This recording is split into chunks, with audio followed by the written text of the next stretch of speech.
The birthday cake had 22 candles, but only one person sat in front of it. No one inside Dulce's.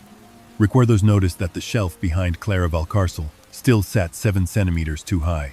No one except Mateo. Clara watched the flames tremble in the old bakery where her mother used to bring her. Outside the window, her driver waited beside a black car. On her phone, one message from Valcarcel Tech lit the screen. Ramon Salvatierra had called an emergency vote to question her leadership. Clara ignored it. For one night, she only wanted to remember what it felt like to have someone sit across from her and smile. Then the bell above the door rang. A little girl walked in holding her father's hand. Her name was Lucia, and she carried a tiny cupcake with one candle on it. Her father, Mateo, wore an old jacket, with flowers still clinging to his fingers. Most people noticed Clara's wheelchair first. Mateo did not. He noticed the table was too high, the spoon was just beyond her reach, and the narrow aisle forced her wheels to turn at a painful angle. And he noticed the shelf behind her. It had been lowered just enough to look considerate, not enough to help. Then Lucia looked at Clara's untouched cake and asked softly, "Can I sit with you?" Mateo reached out, embarrassed, ready to stop her. But Clara heard him whisper, "This place wasn't built for her. It only pretends to be." Clara turned toward him. Weeks later, that sentence would make her see Valcarcel Tech the same way. Beautiful from the outside, carefully designed to keep certain people out. For a few seconds, no one moved. Mateo lowered his hand. His face tightened with embarrassment. "I'm sorry," he said. "She didn't mean to disturb you." Lucia looked at Clara. "I only asked because she looked alone," the little girl said. The words were gentle, but Clara felt them more sharply than any insult. Lucia had not said them with pity. She had simply told the truth. Clara placed one hand on the edge of the table. "You can sit," she said. Lucia smiled at once. She climbed onto the empty chair and placed her cupcake beside Clara's cake. "It's my mama's birthday too," she said. Clara looked at the tiny candle. Mateo's expression softened. "Lucia," he said quietly. "It is," the girl insisted. "We come every year. Papa buys one cupcake, and we tell her what happened." Clara looked at her own cake, white icing and gold leaf. Beside it, Lucia's cupcake looked small and crooked. Somehow, it felt more alive. "My mother used to bring me here," Clara said. Lucia leaned closer. "Is she coming?" Mateo closed his eyes for half a second. Clara shook her head. "No, not anymore." Lucia pushed her cupcake closer. "Then maybe they can share," she said. Something in Clara's chest moved, not enough to heal, but enough to hurt differently. Mateo cleared his throat. "We should let you enjoy your evening." But Lucia frowned at the table. "You can sit too, Papa." Mateo gave a small laugh. "There are only 2 chairs. There's room." There was not. The table leg blocked Clara's best angle. The knife sat near the far edge. The spoon was just beyond reach. Mateo saw it. He did not make a show of helping. He moved the knife closer to Clara's right hand and turned the cake plate a few inches. The movement was small, but Clara felt it. He had only changed the distance between her hand and the world. There's a "Thank you," draft coming from that loose Clara floorboard said. under the counter. Mateo nodded I see once. it now. Lucia watched See the the shelf, candles. the table, "Are you going the to make a spoon?" wish?" Clara almost All for smiled. show. "I'm not sure I remember how." "It's easy," Lucia said. "You close your eyes. You ask for something you don't say out loud. Then you blow." Clara looked at the 22 You haven't candles. done repair At work in 22, years. she was Where the have you youngest chief been? executive officer Does it in the matter? history of What do Valcarcel you Tech. want from me now? Still, she was afraid The to close her truth. eyes in front of What are strangers. you hiding? Her phone lit up again. This time, the message stayed on the screen. Leadership capacity review. Clara turned the phone over too quickly. Mateo looked away, pretending he had not seen. That made it worse. Lucia tilted her head. "What is that?" "Work," Clara said. "On your birthday?" Clara gave the smile she used for cameras. "Especially on my birthday." Mateo looked toward the black car outside, then back at Clara's untouched cake. Clara heard herself ask, "When you looked at the shelf, how did you know it was wrong?" Mateo's fingers tightened on the back of Lucia's chair. He hesitated. Then he said, "Because people make that mistake when they want credit for caring, not the cost of actually caring." Clara went still. "What do you do?" she asked. Mateo almost smiled. "These days, I load delivery crates. Sometimes I fix shelves, sometimes doors. And before these days," his expression changed. "Before these days, I fix things people preferred not to notice." Clara heard the door inside that sentence. She also heard it close. Lucia lifted her cupcake. "Can we sing now?" Clara almost said no. Then the little girl began anyway. Her Sorry voice about was this. small. It's Mateo okay. joined after the Looks first like duty line, calls. quiet and embarrassed. Are you leaving already? Behind the counter, Doña Pilar pretended to arrange pastries, but her lips moved with the song. Clara sat in the middle of it, unsure what to do with her hands. People had called her inspiring in conference halls, but no one had sung to her like this. When the song ended, Lucia clapped twice. "Now wish." Clara closed her eyes. At first nothing came. Then, beneath the smell of sugar and candle smoke, a wish rose quietly. Not to walk again. Not to defeat I Ramon. know. Not to prove the board wrong. Just this. Let me not be alone forever. Clara opened her eyes and blew out the candles. Lucia cheered as if something enormous had been won. Mateo cut his daughter's cupcake in half. "We brought very little," he said. "But she insists on sharing." Clara cut her own cake and placed a slice on a small plate for Lucia. Then another for Mateo. "We can trade," she said. Clara's phone vibrated again. The emergency vote had been moved earlier. 8 in the morning. Ramon was not waiting. Mateo stood. "We should go." Lucia slid from the chair. Then she took the tiny blue candle from her cupcake and placed it beside Clara's plate. "For next time," she said. Clara looked at the bent candle. "Thank you," she said. At the door, Mateo turned back. Clara expected a polite goodbye. Instead, he said, "A place truly built for you would not make you ask permission to exist inside it." Then he left. The bell rang above him. Clara sat alone again. But the silence had changed. She looked at the shelf behind her, 7 centimeters too high. She looked at the spoon, now resting where her hand could reach it. Then she looked at the message from Valcarcel Tech, Leadership Capacity Review. For the first time that night, Clara did not turn the phone over. She opened a new message to her assistant. "Cancel the prepared statement." She paused. Then she typed again. "Before the vote, I want an independent accessibility review of the executive demo floor." She thought of Mateo's old jacket, the flower on his fingers, and the way he had seen the room without reducing her to the chair. Then Clara added one final line. "Find out who the man from Dulces Recuerdos is." She pressed send. Outside, the rain began to fall harder against the glass. And somewhere beyond the bakery window, the first crack opened in the polished walls of Valcarcel Tech. By 7:15 in the morning, the glass tower of Valcarcel Tech was already awake. The building stood above Madrid with white stone floors, silent elevators, and enormous screens in the lobby. Each screen showed a different promise. A woman in a wheelchair opened a smart door without touching it. An older man called a nurse from a bedside panel. A child with leg braces crossed a hotel room designed by Valcarcel Tech. Then Clara appeared on the largest screen. It was an old company video. Her hair was shorter. Her smile was calmer. Her voice said, "Technology should not ask people to be grateful. It should help them be free." Clara stopped for 1 second. She remembered filming that line. The lights had been too bright. Ramon Salvatierra had stood behind the camera, smiling as if he had invented her compassion. Now, he was using that same company to question whether she was strong enough to lead it. Marisol, Clara's assistant, hurried beside her with a tablet in her hands. "The board is already upstairs," Marisol said. "Mr. Salvatierra arrived before 7. "Of course he did," Clara replied. "He also asked that the accessibility review be delayed until after the vote." Clara kept moving. "No. He said the executive demo floor passed certification last quarter. Then it should survive one more review this morning." Employees moved aside as Clara crossed the lobby. Their smiles were careful. Their silence was too polished. Clara knew that kind of silence. It was the sound of people waiting to see who would still have power by lunch.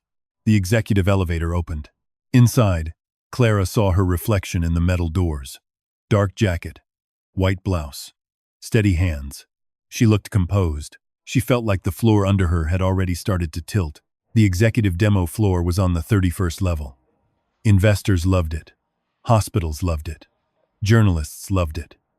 It was where Valcarcel Tech showed the world what the future of access was supposed to be.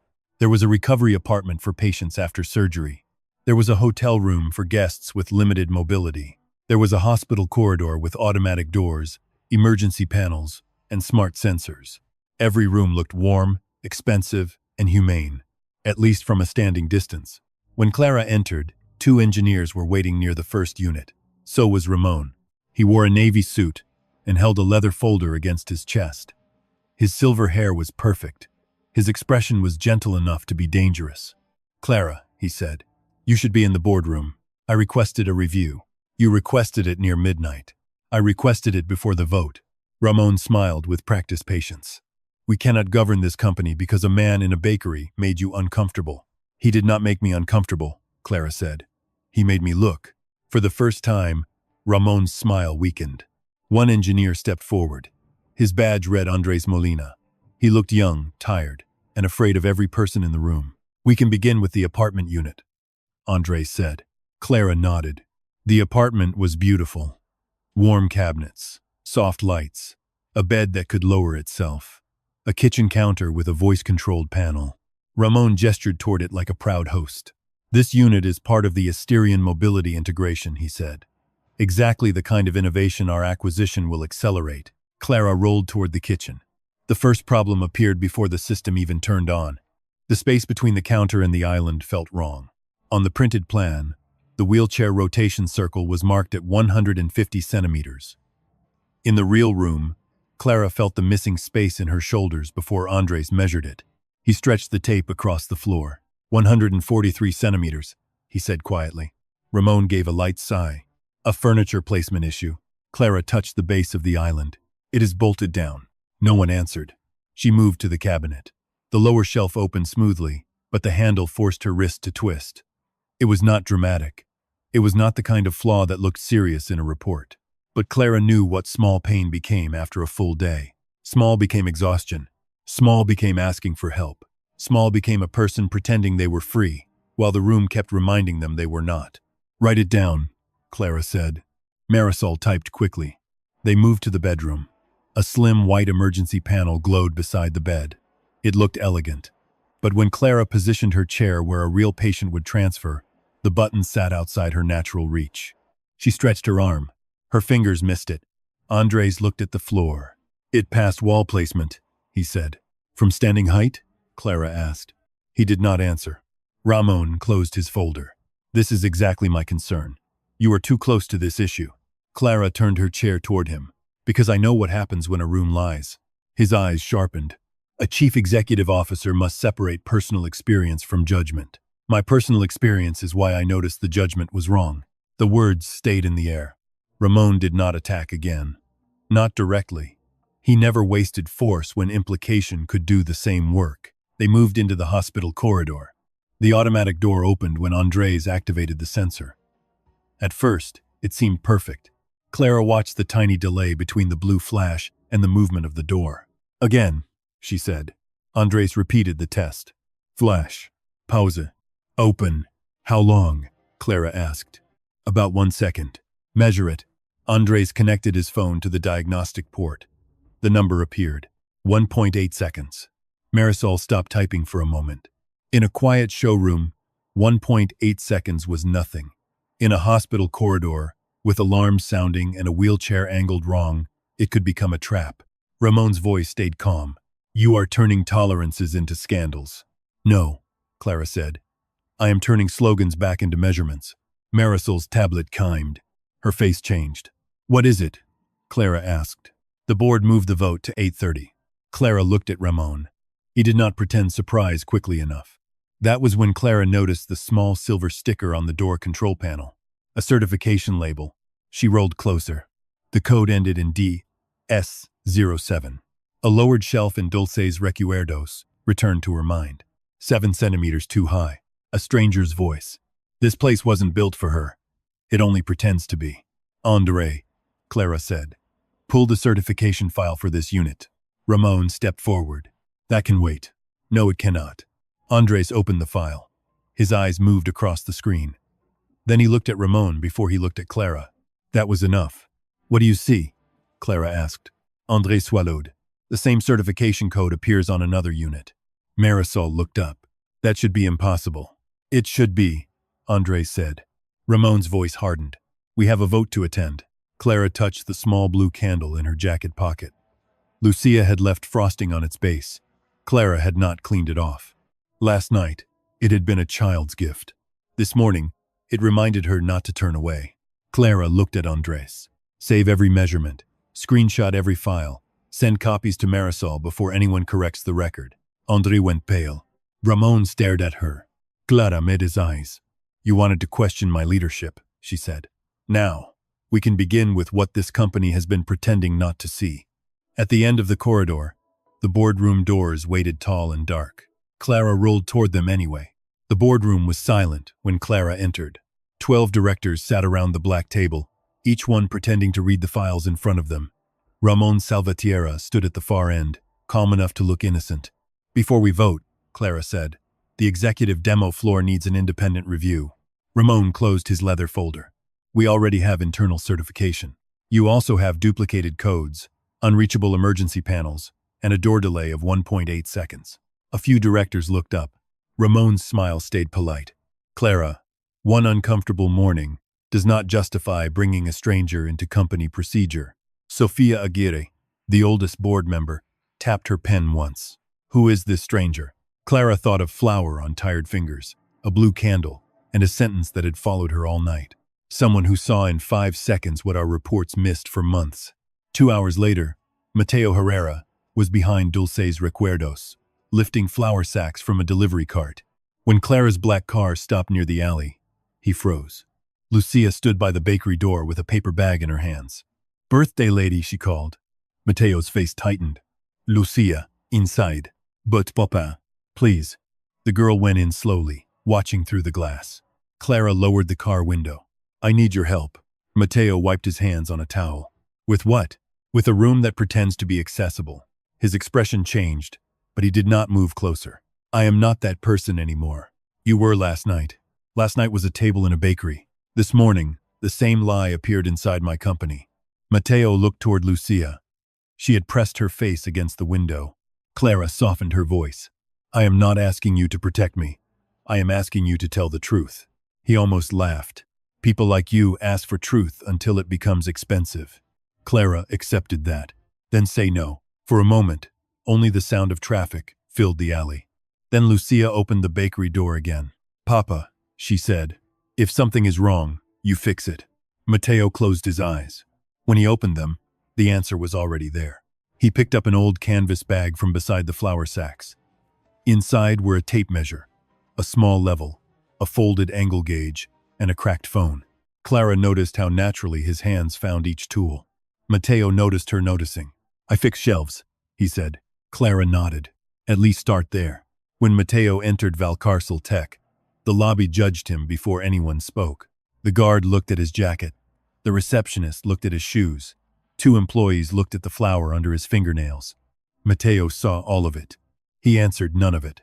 On the 31st floor, Ramon was waiting. His eyes moved from Mateo's canvas bag to Clara. So this is the expert from the bakery. Mateo said nothing. Ramon stepped closer. Do you advise technology companies often, Mr. Herrera, or only after repairing ovens? Mateo opened his bag. Usually I fix things before someone gets hurt. The engineers went quiet. Clara led him into the apartment unit.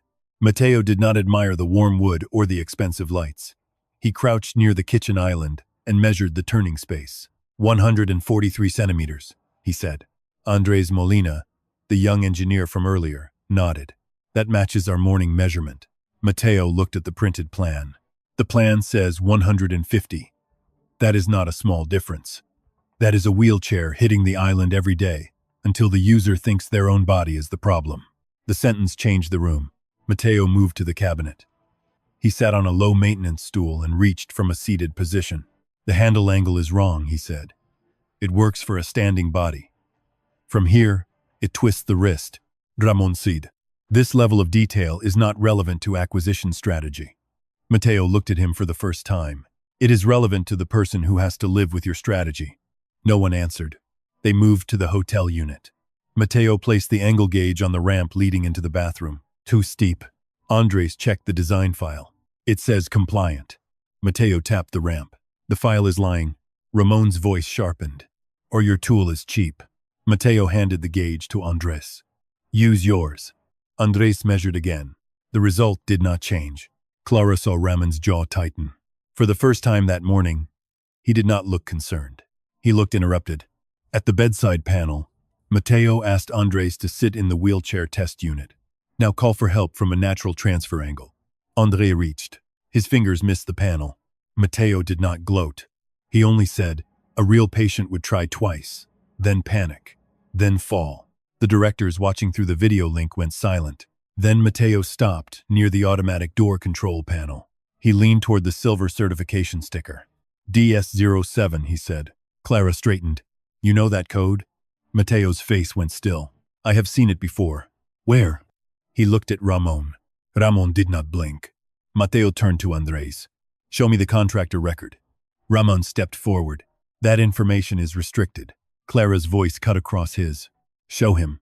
Andres opened the record. A company name appeared. Orion Adaptive Installations. Mateo's hand tightened around the tape measure. They worked on Dulce's Recuerdos last year, he said. Same sticker. Same false adjustment. Same 7 centimeters. Marisol whispered. The bakery. Mateo nodded. They lowered the shelf just enough to photograph it, not enough for a seated person to use it. The bakery returned to Clara in a rush. The cake. The candle. The sentence. This place wasn't built for her. It only pretends to be. Ramon recovered first. A coincidence. Mateo looked at him. No, coincidence is one bad shelf. This is a pattern. Clara turned to Andres. Pull every project connected to Orion by end of day. Ramon's voice dropped. You are allowing an unvetted laborer to direct company procedure. Clara rolled closer to the table camera. No. I'm allowing the first person in this building who measured the truth to say it out loud. On the video wall, Sofia Aguirre leaned toward her microphone. Mr. Herrera, she asked, have you ever worked in accessibility design? Mateo looked down at his canvas bag. Ramon's face went pale for one brief second. Clara saw it, and she knew. Whatever Mateo had once been, Ramon already knew too. Sofia Aguirre's question stayed in the air. Mr. Herrera, have you ever worked in accessibility design? Mateo did not answer at once. The video wall showed 12 directors waiting. Ramon stood too still. Clara noticed that his fingers had tightened around the edge of his folder. Mateo looked down at his canvas bag. I used to, he said. A low murmur moved through the boardroom speakers. Ramon stepped forward. That is not relevant. Sofia's eyes did not leave Mateo. It became relevant the moment he identified a contractor our internal review missed. Clara turned to Mateo. Who did you work for? Mateo took a slow breath. A compliance subcontractor called Nivel Access. We inspected spaces before certification. Hospitals, hotels, senior care centers, public buildings. Any place that wanted to claim it was built for people who could not afford mistakes. And Valcarcel Tech used Nivel Access? Clara asked. For a while. Ramon closed his folder. This man is omitting the important part. Mateo looked at him. No. I was waiting to see if you would say it first. The room changed. Clara felt the old tension under the words. This was not the first time Mateo and Ramon had stood on opposite sides of a truth. Ramon turned toward the directors. Mr. Herrera was dismissed years ago after interfering with a certification process and causing financial damage to a partner project. Mateo's face did not harden. That made it worse. It was the face of someone who had heard the sentence so many times that anger had become tired. My wife was 6 months pregnant when that file was written, Mateo said quietly. I remember because I was measuring a recovery apartment in a private clinic, and she kept calling to ask if I would be home in time for the ultrasound. Clara stayed silent. Mateo continued. The apartment looked perfect.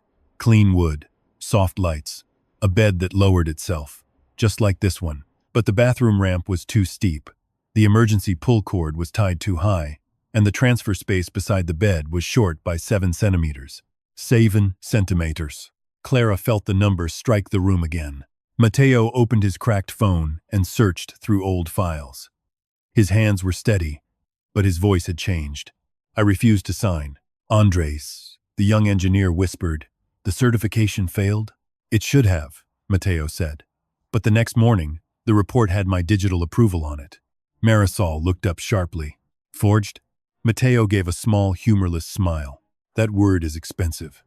Back then, I only had enough money to say I did not sign it. What happened? Clara asked. The project was approved. I complained. Then a disciplinary report appeared. It said I had sabotaged the inspection system, delayed delivery, and threatened a client representative. Ramon's voice cut in. That report was reviewed by legal. Mateo looked at him. It was reviewed by people who wanted the clinic open before the investor tour. Clara watched Ramon's face. Nothing obvious. Only a small movement near his jaw. Mateo handed his phone to Andres. There is a photo in there. The date should be visible. Andres connected it to the room screen.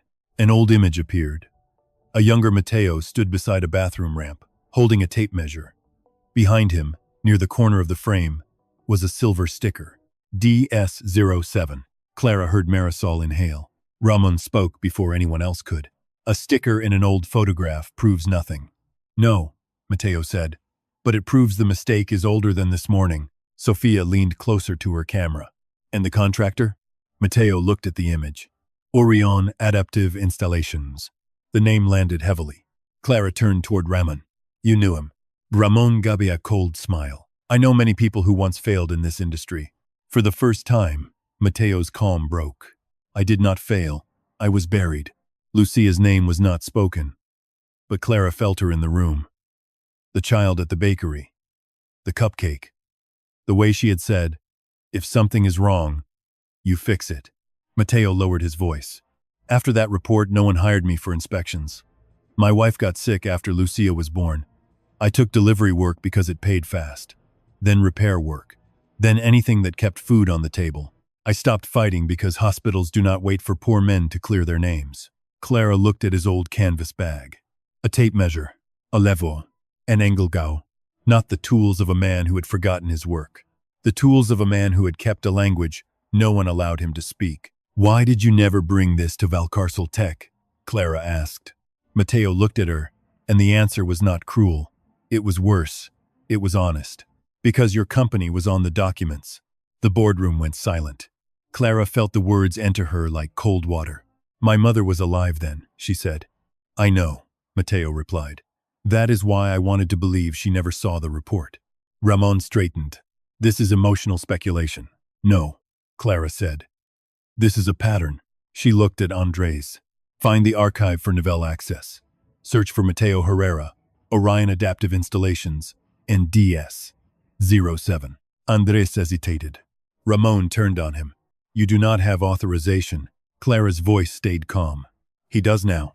Andres began typing. The wait lasted less than a minute, but it felt longer. Then the file appeared. Mateo Herrera. Inspection Consultant. Termination cause.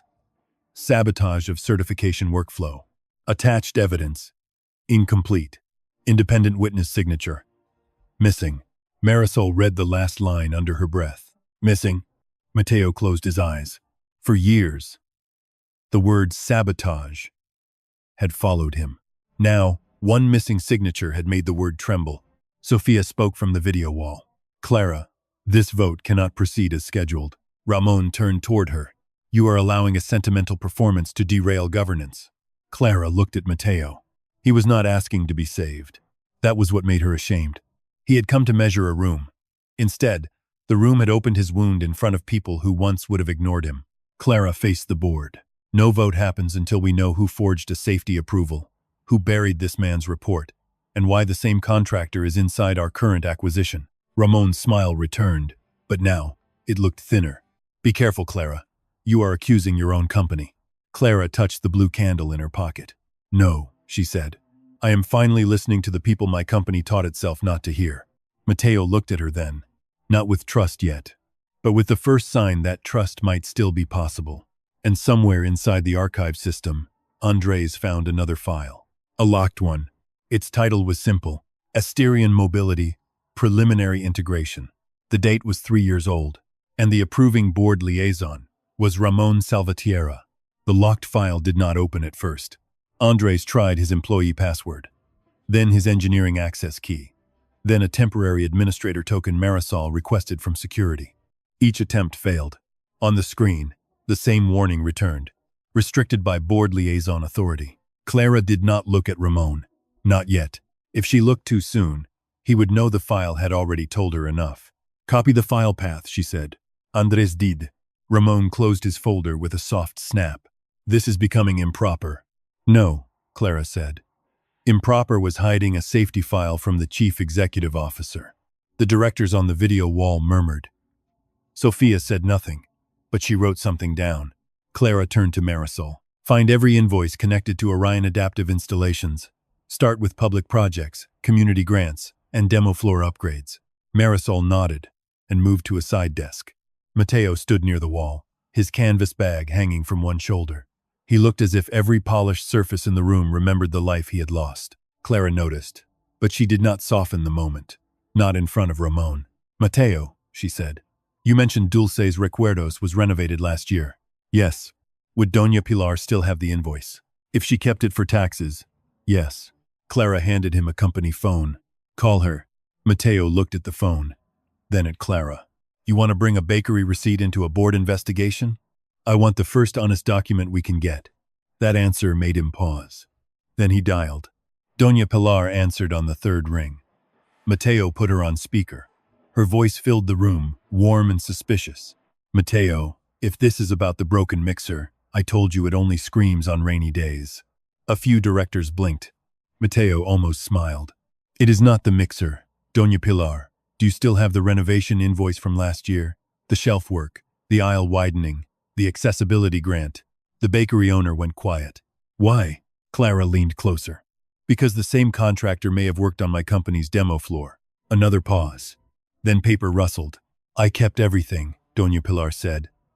Your mother told me once, Clara, never trust a man who says a receipt is unnecessary. For the first time that morning, Clara almost lost her composure. My mother said that. She said it after a supplier tried to charge her twice for almond flour. Doña Pilar found the invoice. She read the contractor name slowly. Orion Adaptive Installation.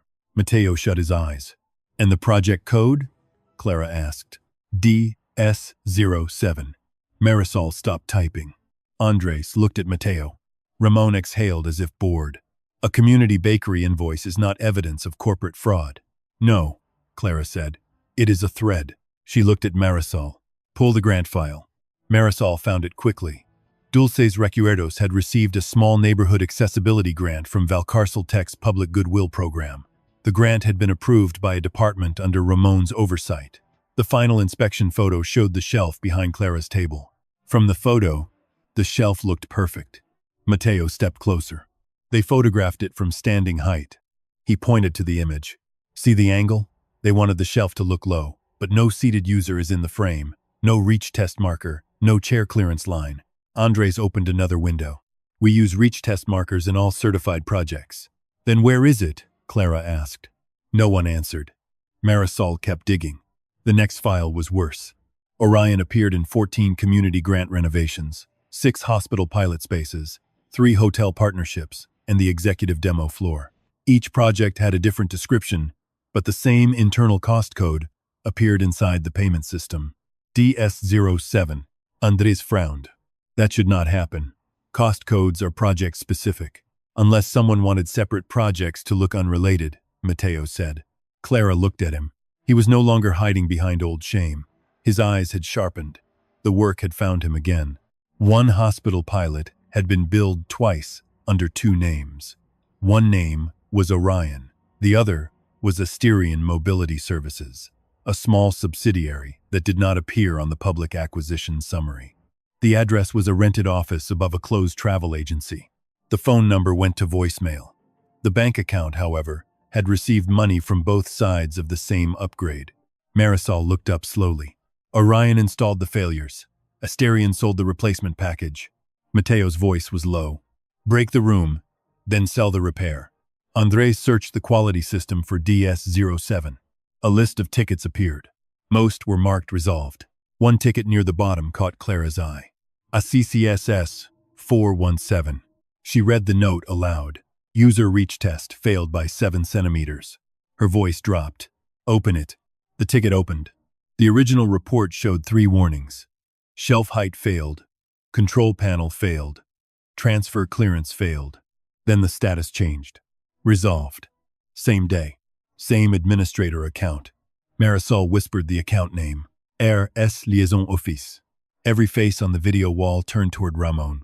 He did not move. That is a shared administrative designation, he said. Then we find who used it, Clara replied. Andres opened the audit trail. The first entries were normal. Engineer uploaded measurements. Reviewer flagged failures. Contractor requested adjustment. Then, at 11:46 at night, the failure notes were overwritten by a shorter sentence. Minor cosmetic deviation. Approved for public release. The user ID was hidden behind an executive override. André went pale. I cannot see beyond the override. Sophia finally spoke. I can request an independent data preservation order. Ramon turned to her. You are escalating a technical review into a legal matter. Sophia's voice stayed cold. No. The audit trail did that. Clara looked at Mateo. He had gone very still. What is it? She asked. He pointed to the wording on the screen.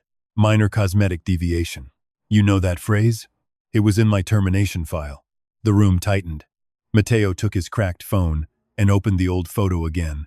Beside it, Andres placed the current ticket. The same phrase. The same code. The same contractor. 7 centimeters in a bakery. 7 centimeters in a clinic. 7 centimeters in Valcarcel Tech's own demo floor. The pattern was no longer hiding. It was standing in the room with them. Ramon checked his watch. The vote has already been delayed too long. Clara turned slowly. No. The vote has finally become honest. Marisol's tablet chimed again. She read the new message and went pale. Clara, she said. The communications department just received a press inquiry. About what? Marisol looked at Mateo before answering. About the former inspection consultant with a sabotage record, who was brought into Valcarcel Tech this morning. Mateo's face closed. Ramon did not smile. He did not have to. Clara understood then that the next attack had already begun. Not against the measurements, against the man who made them impossible to ignore. The press inquiry arrived before Clara could leave the demo floor. Marisol read it twice, as if the words might change. They are asking whether Valcarcel Tech allowed a dismissed inspection consultant with a sabotage record to access restricted systems. Mateo did not move. Only his hand tightened around the strap of his canvas bag. Clara looked at Ramon. He looked almost offended by the timing. Almost. Unfortunate, he said. But predictable. Clara's voice stayed calm. Predictable because you arranged it? Ramon's eyebrows lifted. That is a reckless accusation. No. Reckless is leaking a man's sealed employment record before we finish reviewing the evidence. Ramon turned toward the video wall. Colleagues, this is exactly the concern. Clara is personalizing a governance issue. The first attack began softly. Not with shouting. With concern. Ramon spoke of stability, shareholder confidence, and public perception. He did not call Mateo poor. He called him socially vulnerable. He did not call Clara weak. He said she was under understandable emotional pressure. He did not insult the wheelchair. He spoke about the psychological burden of leading a company built around her own trauma. Each sentence sounded polished enough for minutes. Each sentence made Clara smaller. One director, Felipe Arroyo, leaned toward his microphone. Clara, no one questions your talent. But bringing a man you met last night into a high-level review creates optics we cannot ignore. Mateo finally spoke. You mean it looks bad because I came through the service entrance? Felipe flushed. That is not what I said. It is what you measured. The room went still. Ramon smiled thinly. Mr. Herrera, this is not a bakery. Tone matters here. Clara turned to Mateo. He heard the warning in her silence. So did Ramon. That was the point. Make Mateo look angry. Make Clara look protective. Make the facts look like a romance, or charity, or pity. Marisol's tablet chimed again. Another message. A business news site had published the first line of the story. Wheelchair Chief Executive Officer relies on disgraced technician during board crisis. Clara read the headline once. Then she looked away. Not because it hurt less. Because if she looked longer, Ramon would see where it landed. Mateo saw it anyway. I should go, he said. No, Clara replied. That headline is not about truth. It is bait. It is about me standing next to you. Clara looked at him. No, it is about them being afraid you saw too much. Ramon closed his folder. This is noble, Clara, but childish. We cannot risk the company because you feel indebted to a stranger who sang at your birthday table. Clara felt the burn rise in her throat. He knew about the song. That meant someone had already called the bakery. Or watched the footage. Lucia. Clara thought of the child's face pressed against the glass. She understood then that Ramon's next attack would not stop at Mateo. It would reach his daughter if it had to. The second attack came 20 minutes later. This time, it came in documents. Ramon requested the archived file on Mateo Herrera and displayed it on the boardroom screen. The first page was stamped with old legal language. Termination cause. Sabotage of certification workflow. Financial impact. Severe. Client trust impact. Severe. Rehire status. Prohibited. A scanned witness statement appeared beneath it. Clara leaned forward. This witness signature was missing in the archive file we saw earlier. Ramon nodded. Because the archive you accessed was incomplete. This is the final legal copy.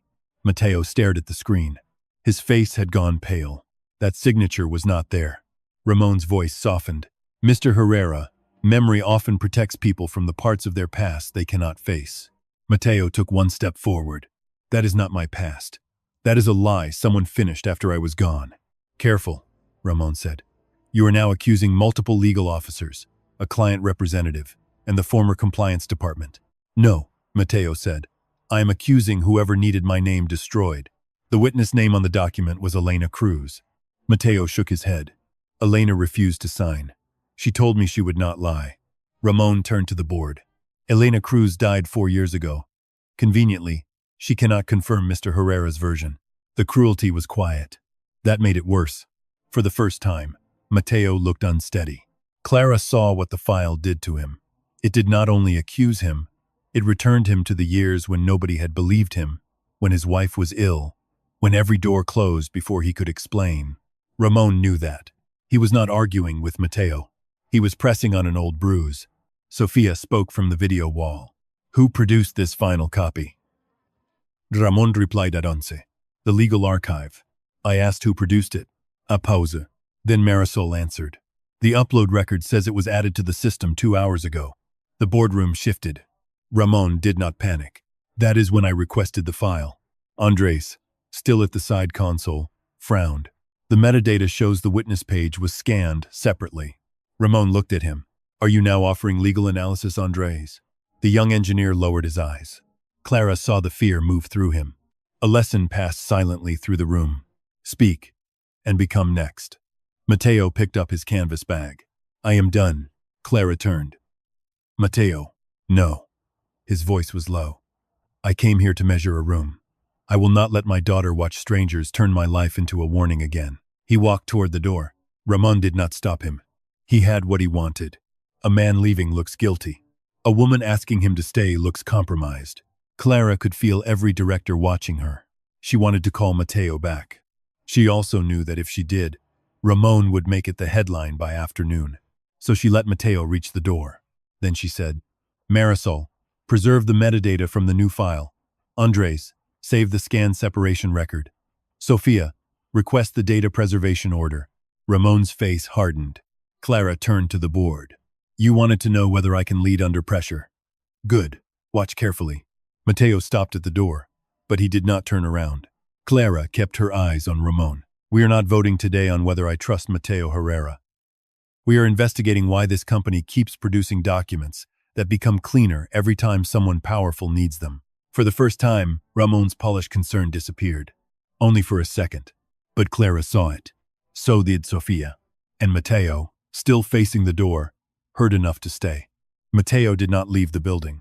But he did not come back into the boardroom either. Clara found him 20 minutes later in a small conference room near the service elevator. He stood by the window with his canvas bag on the table, looking down at the loading dock far below. Lucia was not there, but Clara could feel the child between them anyway. The cupcake, the song, the tiny blue candle in Clara's pocket. Mateo spoke first. You should have let me go. Clara rolled closer to the table. If you leave now, Ramon wins. Mateo turned around. No. If I stay the wrong way, he wins better. Clara did not answer. Marisol had prepared the documents in a hurry. A short-term consulting agreement, a confidentiality clause, legal protection for Mateo, payment high enough to replace several months of work, a car to take him and Lucia home if reporters came to the bakery. Clara placed the folder on the table. Mateo looked at it once. Then he looked at her. What is that? Protection. For who? The question landed harder than Clara expected. For you, she said. Mateo opened the folder. His eyes moved over the first page. Consultant, private review, non-disclosure, authorized communication through Valcarcel Legal. He closed it before reading the payment line. You want me quiet. I want you safe. No, Matteo said. You want the truth controlled. Clara felt heat rise in her face. You think I do not understand the risk? If this becomes public too soon, Ramon will turn the whole story into a scandal. The stock will fall. Clients will panic. Employees who had nothing to do with this could lose their jobs. And people using your products could keep getting trapped by rooms that lie. That is not what I want, but it is what your plan allows. Clara gripped the wheel rim with one hand. You do not know what it takes to hold a company together. Matteo's voice stayed low. And you do not know what it feels like when a company decides your name is cheaper to bury than its mistake. Silence filled the room. Through the glass wall, employees passed without looking in. Or maybe they looked, then looked away quickly. Clara hated that he was right about part of it. She hated more that part of her still wanted him to sign. A signed agreement would slow the damage. It would let legal move first. It would let Clara decide when and how the truth came out. It would also put Matteo back inside another polished document, written by people above him. I am trying to keep you from being destroyed again, Clara said. Matteo gave a tired smile. I was not destroyed because I spoke. I was destroyed because nobody with power spoke after me. That sentence left no room to hide. Clara looked down at the folder. It suddenly felt heavier than the table.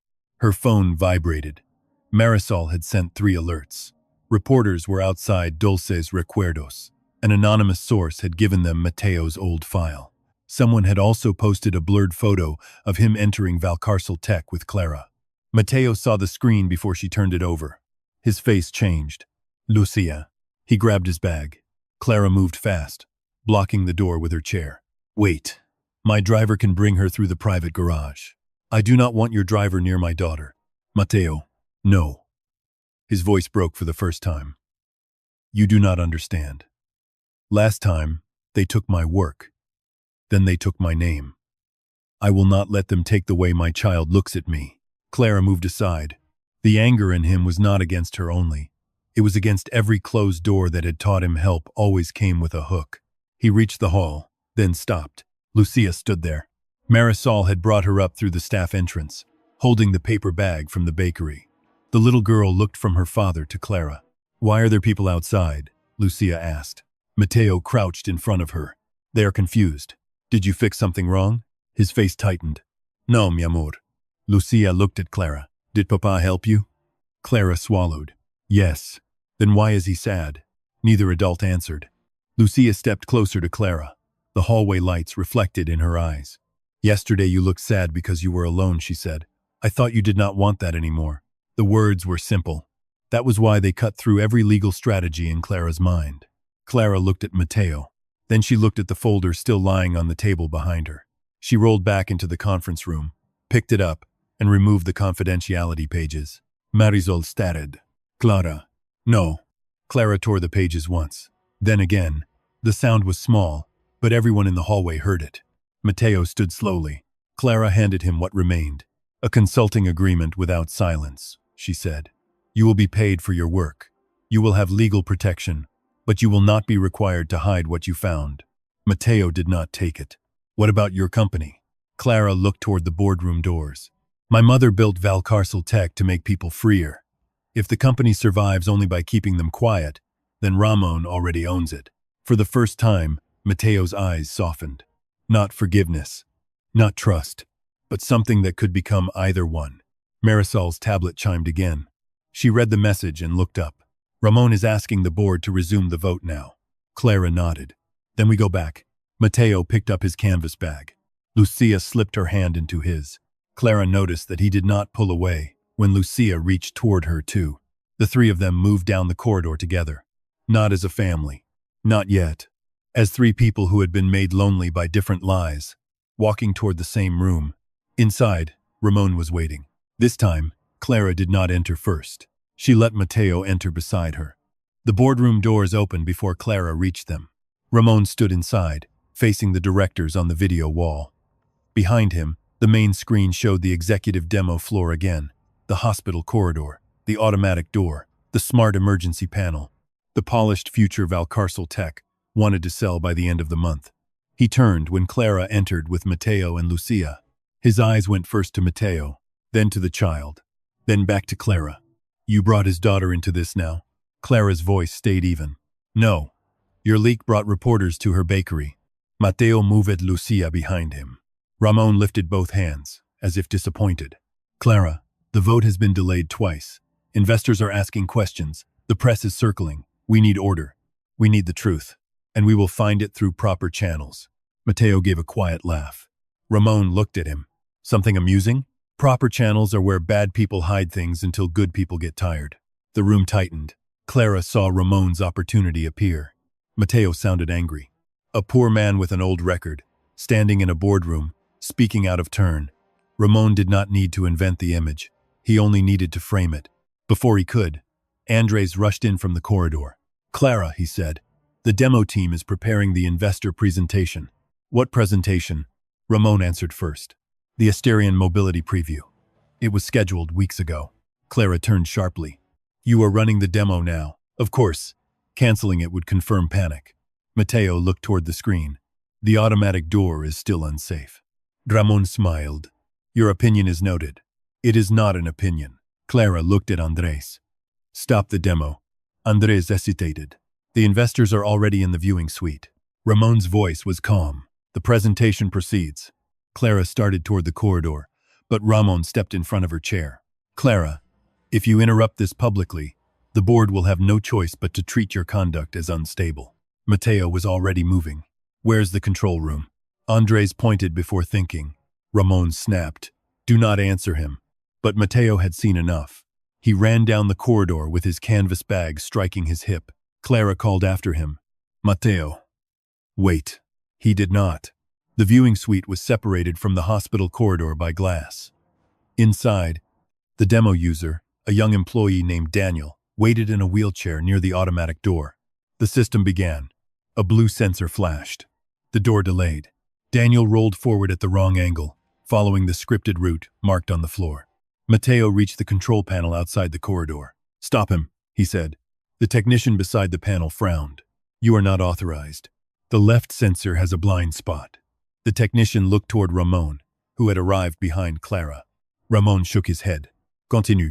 Matteo saw Daniel's wheel drift toward the threshold. The sensor flashed again. Pause. Door half open. Daniel tried to correct. The chair caught against the edge. It was not a crash yet, but Matteo knew the next second. He pulled open the utility box and flipped the auxiliary breaker. The corridor lights snapped to emergency mode.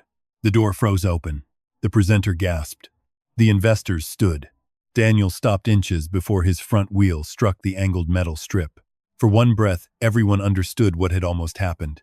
Then Ramon spoke. Security. Matteo looked back. 2 guards entered. Ramon pointed at the open utility box. This man just sabotaged a live investor demonstration. Clara felt the room tilt. No, she said. He stopped an accident. Ramon turned to the investors behind the glass. You all witnessed unauthorized interference. Matteo stepped away from the breaker. There is a sensor failure. Check the diagnostic log. We will, Ramon said. After Lucia cried out. Papa. Matteo's face changed at the sound. That was when Clara saw the camera above the utility box. Small. Black. Perfectly placed. Too perfectly. Ramon had not looked surprised when Matteo ran. He had been waiting for a picture. Within minutes, the image appeared on the boardroom screen. Matteo's hand inside the utility panel. Matteo pulling the breaker. The frozen demo. No angle showed Daniel's wheel catching. No angle showed the delayed door. No angle showed the metal strip. Just Matteo, the dismissed inspection consultant, reaching into restricted equipment during an investor presentation. Ramon let the image sit on the screen. Colleagues, he said softly. I wish I were wrong. Matteo stared at the photograph. Clara looked from the screen to Ramon. You crop the context. This is raw security footage. Then show the full corridor angle. Ramon looked toward the technician. The system is compiling. Andres whispered. That camera was offline this morning. Clara turned to him. What? It was not listed in the active feed. Ramon raised his voice. Enough. A man with a sabotage record was brought here by Clara. He interfered with a live demonstration. The press is already asking questions. The board must act.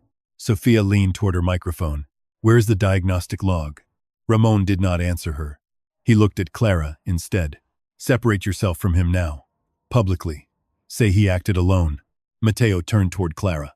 He did not ask her to defend him. That made it worse. Clara saw his old wound open again. The room, the file, the powerful man, the accusation polished into procedure. Her phone vibrated. A headline had already appeared.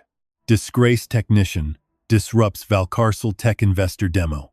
Lucia began to cry silently. Mateo crouched in front of her. I did not break anything, he said. She nodded, but her eyes were afraid. Clara wanted to speak, but the words tangled with consequences. If she defended Mateo now, Ramon would say she had chosen emotion over evidence. If she stayed silent, she would become another person who watched a truthful man get buried. Ramon stepped closer. Clara, the board needs your statement. The whole room waited. Clara looked at the screen again. Mateo's hand in the panel.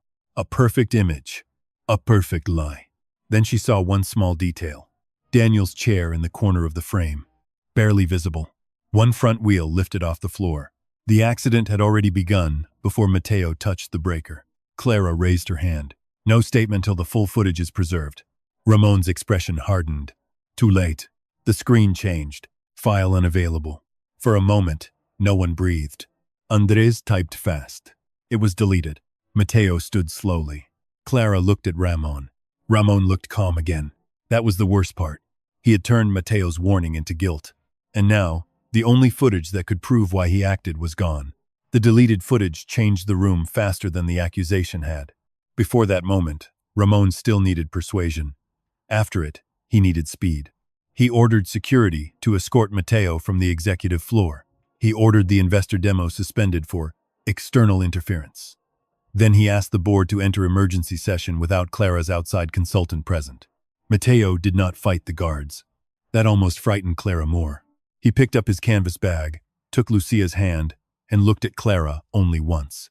Not with blame, with disappointment that had already learned how to protect itself. Do not let them make you sign a lie, he said. Then he left. The doors closed behind him. Ramon turned to the board. You have all seen enough. Clara brought an unvetted man into a restricted facility. That man disrupted a live investor presentation.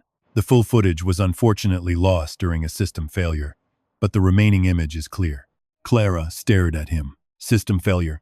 Andres was still at the console, pale and sweating.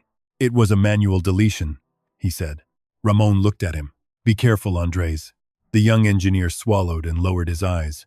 That was all Ramon needed. Fear was faster than proof. Marisol's tablet chimed again. Then Clara's phone. Then Sophia's.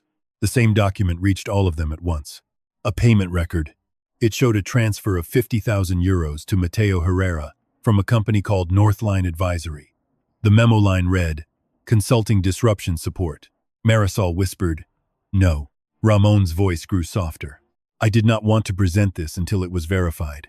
Then why did you send it to the full board? Clara asked. Because the company is under attack.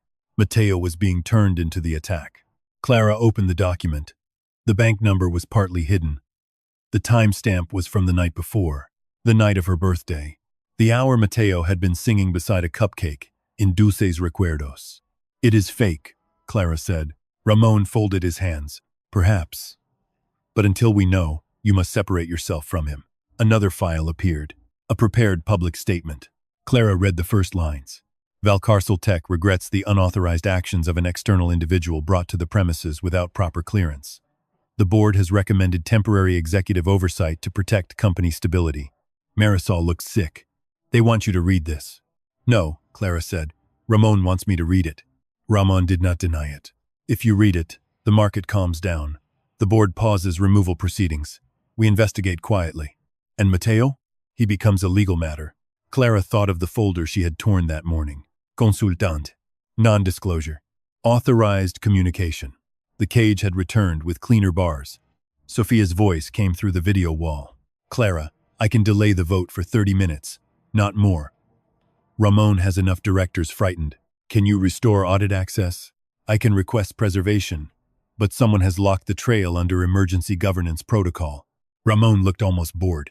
A standard protection measure. Andres whispered. Only a board liaison can trigger that level. Clara looked at Ramon. He smiled. Outside the boardroom, Mateo and Lucia reached the service elevator. Reporters waited downstairs, so Mateo turned away and took the back corridor toward the loading docks. Lucia held his hand tightly. Papa, why did they say you took money? Because it is easier than saying they were wrong. Are we going home? Mateo stopped. Home meant reporters outside the bakery. It meant Doña Pilar surrounded by microphones. It meant Lucia hearing strangers call her father a criminal. Then he remembered something. The bakery window, the glass display case. The night before, when Lucia sang, the display case had reflected the table behind Clara. It had also reflected the shelf. And the man in the blue work jacket who had entered for takeout just before Mateo left. Mateo crouched in front of Lucia. Do you remember the man who bumped the pastry case yesterday? The one who knocked over the almond cookies? Yes. He had the same sticker as the door upstairs, Lucia said. Mateo went still. What sticker? She drew a small rectangle in the air. The silver one. Like DS something. Mateo kissed her forehead. You are brilliant. I know, she said, crying a little. They did not go home. They went back to Dulce's Recuerdos. Doña Pilar locked the front door the moment they arrived. Reporters were already across the street, pretending not to watch. What happened? She asked. They made me the villain, Mateo said.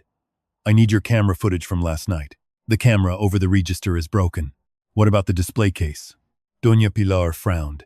It has no camera. No, but it reflects the register monitor. She understood. The bakery's old security monitor sat above the cash drawer. It recorded only low-resolution footage from the entrance. But the glass pastry case reflected the room behind it. Not clearly. Enough. Mateo found the timestamp from Clara's birthday. There was Clara at the table, Lucia with the cupcake, Mateo moving the knife closer. And in the corner, reflected on the curved glass, a man in a blue work jacket stood near the shelf. He adjusted the shelf bracket. Then he photographed it from standing height. Doña Pilar leaned close. That was not yesterday's repairman. He said he came from the grant office. Mateo froze the frame. On the man's sleeve was Orion Adaptive Installations. On the bracket was a silver label, DS07. He sent the clip to Clara. In the boardroom, Clara's phone vibrated on the table. Ramon was waiting beside the prepared statement. The board needs your answer. Clara opened Mateo's message. The clip was grainy, crooked, reflected in pastry glass. But it showed the missing link. Orion. The shelf. The false photograph. The same sticker. Then a second message arrived from Mateo. Check Northline advisory. It is not a rival. It is a shell. Sophia spoke before Clara could ask. I found Northline. Registered address matches a company used in the Asterion preliminary integration. Ramon's face did not change, but his hand moved toward his phone. Clara saw it. Marisol, she said. Mirror my screen to the board. Ramon stepped forward. I strongly advise against broadcasting unverified material. Clara looked at him. You just asked me to destroy a man with unverified material. No one spoke. The timer on the wall showed 27 minutes until the emergency vote. Clara pushed the prepared statement away. I will not read your lie. Ramon's voice dropped. Then you will lose this company today. Clara touched the blue candle in her pocket. No, she said. Today I find out whether this company was ever mine to begin with. On the screen, the blurry reflection from Dulce's Recuerdos began to play. The reflected footage from Dulce's Recuerdos filled the boardroom screen. At first it looked almost useless. A curved pastry case, a shaky register monitor, blurred lights, a slice of Clara's birthday table reflected in glass. Then Mateo's message guided the frame. Watch the sleeve. Marisol zoomed in. The man in the blue work jacket stood near the lowered shelf. He adjusted the bracket, stepped back, and took a photograph from standing height. For half a second, his sleeve turned toward the glass. Orion Adaptive Installations. Then his hand covered the silver label. DS07. No one in the boardroom spoke. Ramon recovered first. A distorted reflection from a bakery case is not admissible evidence. Clara looked at him. Neither was a cropped image of Mateo touching a breaker. You seemed comfortable with that. Sophia leaned toward her camera. I am moving that the vote be suspended until the data trail is preserved. 3 directors agreed at once. 4 hesitated. Ramon saw the hesitation and moved fast. Suspending the vote now tells the market that the company has lost control. Clara turned toward the glass wall behind the boardroom. Beyond it, investors were still waiting in the viewing suite. Reporters had gathered in the lobby. The scandal was no longer private. Then we stop, pretending control is the same as truth, she said. She opened the door to the investor suite herself. The room turned. Cameras lifted. Ramon's face changed. Clara, do not do this. She rolled past him.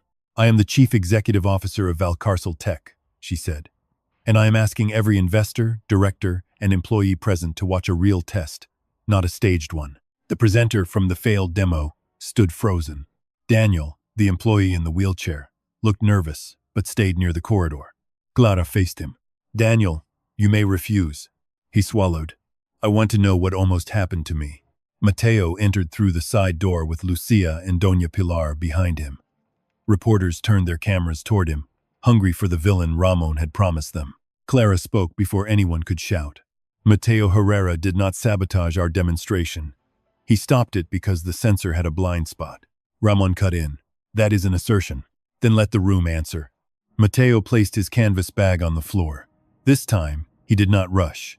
He put tape on the floor where the scripted route had been. Then he marked the natural angle a wheelchair user would take when avoiding the metal threshold. Demos are built for perfect bodies, he said. Real people arrive tired, scared, angled, late, distracted. Safety has to work there too. Daniel rolled to the mark. The blue sensor flashed. Pause. The door moved late. His front wheel reached the strip before the opening cleared. A camera caught the lift of the wheel. A sound moved through the suite. Not shock. Recognition. The kind people feel when a lie becomes visible. Andres pulled up the diagnostic log on the main screen. Sensor delay, 1.8 seconds. Threshold obstruction risk, active. Last override, disabled. Clara turned to the board. That is why Mateo touched the breaker. Sophia's voice came through the speakers. And the full security footage? Andres typed with faster hands now. Deleted under emergency governance protocol. By whom? Clara asked. The answer appeared. RS, Liaison Office. Ramon's voice hardened. That designation is shared. Marisol stepped forward. Not for the deletion window. The access token was issued from your executive tablet. The room shifted toward him. Ramon looked at Marisol as if she had betrayed her place. Clara did not let the silence save him. Show access 417. The ticket opened. User reach test failed by 7 centimeters. Shelf height failed. Control panel failed. Transfer clearance failed. Then the altered line appeared. Minor cosmetic deviation. Approved for public release. Mateo looked at the phrase, and for a second the public room disappeared from his face. He was back in the past, standing beside a report no one believed. Clara saw it. So did the cameras. She did not speak for him. She spoke to the record. The same phrase appeared in Mateo Herrera's termination file years ago. That file listed a witness signature, now shown to have been uploaded separately after today's investigation began. Sophia added, the metadata is preserved. Ramon turned sharply toward the screen. Preserved by whose authority? Mine, Sophia said. The directors who had hesitated now stopped hesitating. Ramon reached for his phone. Clara nodded to Marisol. Mirror the contractor map. A web of projects filled the screen. Dulces Recuerdos. The old clinic where Mateo refused to sign. 14 community grants. 6 hospital pilots. 3 hotel partnerships. The executive demo floor. Orion Adaptive Installations on one side. Asterion, Mobility Services, on the other. In the center sat D.S.07. Marisol highlighted the payment chain. Orion installed the failing adjustments.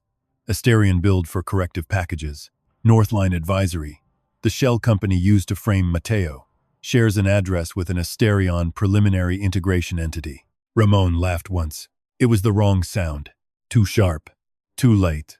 You are building conspiracy from coincidences. Clara rolled closer to the screen. No, the coincidence is always 7 centimeters. She pointed to the bakery shelf. 7 centimeters too high.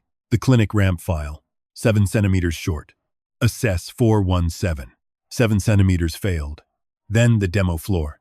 7 centimeters hidden until someone seated tried to use what standing people approved. The phrase entered the room like a verdict. The fraud had not begun with a dramatic failure. It had begun with a small distance. Powerful people thought vulnerable people would learn to accept. Esteban, The communications director pushed through the side door with printed statements in his hand. Clara, we can still control this. Read the revised version. It separates the company from Ramon while limiting liability. Clara looked at him. When did you receive Mateo's sealed file? Esteban froze. Marisol answered. 2 hours before the press inquiry. The cameras turned again. Esteban lowered the papers.